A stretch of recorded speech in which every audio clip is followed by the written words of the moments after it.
I tried to make that fight. Golden Boy know that he can't fuck with Tank, and they don't want him nowhere near Tank. Oscar De La Hoya also said that, he would beat Tank. That Well, Oscar he would just talk. Oscar just talking. Well, actually, his word was destroy. I know he's been on camera. Yeah, saying something different. Saying something Yeah, different. Oscar, and I'm not gonna get in no back and forth with him. But Ryan Garcia, no, he don't want no parts of Tank Davis. And if he does, if he does, go get you a warm up fight and get your ass in the ring. That's all you got to do. That's all you got. All that talking for the fans, cut that bullshit out. Get your ass in the ring. I wanted to bring that up to you in regards to we hear a lot about these Tank guys. will knock his motherfucking ass clear out. We hear a lot about guys calling Tank out, like Ryan Garcia, my man right to my right, just mentioned to you in regards to Ryan making a lot of comments here afterward. I wanted to talk to you about kind of a hidden sign of greatness, which is when people are looking for the shortest way to disrespect a fighter after he wins. They're always seeming to look for, a fighter was wobbled, but he never went down. A fighter got hit a couple of times. Do you think They even that said the Tank was hurt in this fight? Tank wasn't hurt. When was he hurt? Nah, I didn't see it. Yeah, Tank was hurt not one time in the fight. Took those Again, punches. what happens is that guys exceed you guys' expectations. But see, we knew. I've been saying all along, and y'all thought I'm just trying to. This guy, he's a good, solid fighter. It's the reason why he's one of the top lightweights in the world. You just hadn't had the opportunity to see him. Because many of you guys don't do your homework. Not you, not you. Absolutely. Y'all don't know anything about these fighters. I've been knowing about him for quite some time.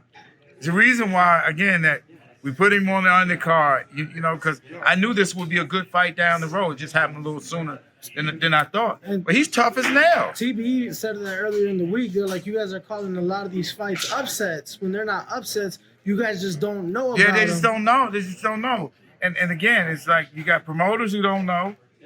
You got promoters who don't know what the fuck they're doing. Getting the guys like Anthony Joshua. You know what I mean? Like, it's like they don't know what the fuck they're doing. You know what I mean? What would you, as somebody that definitely is a bit of a Rembrandt when it comes to boxing and promotion, what would you say to the casual fan that quite frankly doesn't know much about boxing, but that is always talking about boxing? What would you ask them to do for themselves? Study the sport and watch each and every fighter. Again, I see so many fans out there disrespecting these fighters. That's the one thing I do not like, calling fighters bums. You know how many times I've seen on Twitter that they were calling Isaac Cruz a bum, a cab driver? Did he have a performance that he looked like that? No, he's a tough, hard-nosed fighter. He's just tough. He's tough. Leonard, and I mean this in no disrespect, but I feel like the majority of the media felt that Isaac Cruz was a tougher opponent, a tougher fighter than Rolly for Tank in this fight. So I feel like at least the media appreciated this fight a lot, knowing we've seen him in the ring. We know what he brings. At least some of us do. We know what he brought to the table. So I think you guys did a great job in keeping the event going, right? Because thank you. I knew all along that, again, when we made this fight, he was a tough competitor, again. And Rolly has a different type of style for him. We don't know what type of fight that would be with Rolly and Tank because they didn't fight for obvious reasons. And again, Tank didn't overlook him. There's no excuses. Again, I knew that he was going to press from round one. It's like, what does he have to lose? You don't have nothing to lose. This is as big as it's going to get for him. You know what I mean? This is the most he's ever made in a fight because he's fighting the top guy in the division.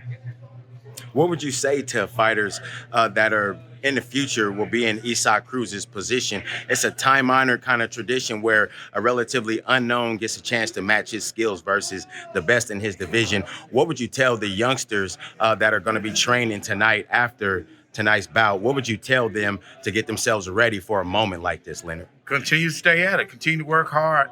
Again, just because you don't have a high-profile name, you just wait for your opportunity. When that opportunity comes, you just make the most of that opportunity.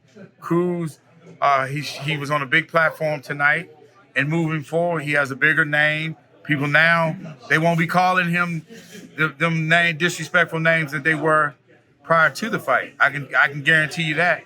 And right now, he beats a lot of the top lightweights in the division.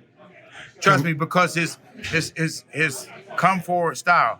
And you know, some guys might think they can outbox a guy like that, but when the guys are rugged, you got to have something to hold them off of. You know what I mean?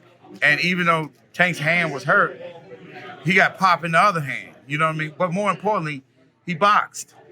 He turned him, kept turning. Look at all the big shots that Cruz threw, and he falling all into the ropes because Tank turning.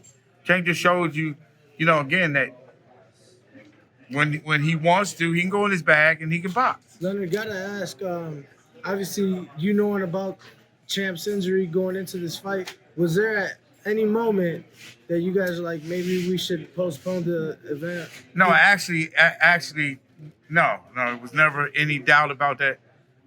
But you come into fights and like Tank says, no, they ain't might make no excuses. Right. I mean, you come into fights, your hands hurt. You're not supposed to be hitting people on the top of the head. You know what I mean? This is part of the sport. Like, you know, shit. It's like he's tough. You gotta fight through it. Keep it moving. The second weekend in a row where we see top lightweights step into the ring.